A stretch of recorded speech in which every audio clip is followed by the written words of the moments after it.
सकाळी सकाळी गरम गरम चहा आणि खुसखुशीत शंकरपाळी. छान असा मी नाश्ता करून घेतलेला. मला भरपूर असं आवडतं गरम चहा आणि शंकरपाळी. कोणाकोणाला आवडतं मला नक्की कॉमेंट करा. त्यानंतर आम्ही संध्याकाळी गेलो होतो दगडूशेठ गणपतीचं दर्शन घेण्यासाठी. इथलं डेकोरेशन इतकं अप्रतिम आहे, म्हटलं तुमच्याबरोबर शेअर करावं.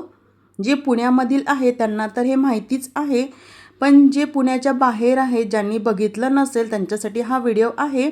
तर आम्ही पूजेचं साहित्य वगैरे घेऊन छान असं लाईनमध्ये लागलेलो. ते लाईनसुद्धा भरपूर मोठी होती आणि गर्दी पण प्रचंड होती. पण अगदी 10 ते 15 मिनटामध्ये आमचं दर्शन झालेलं.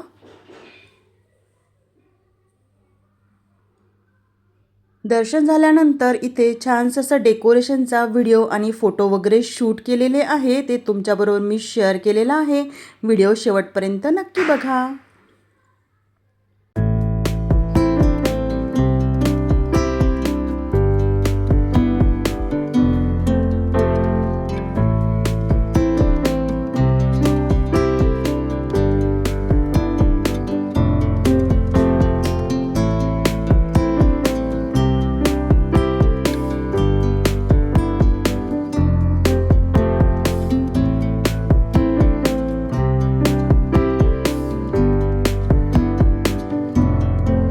बाहेर आलो आणि पेटपूजा होणार नाही असं तर होऊच शकत नाही.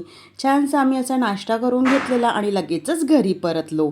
तुम्हाला हा व्हिडिओ कसा वाटला मला नक्की कॉमेंट करा आणि सबस्क्राईब करायला विसरू नका. बाय.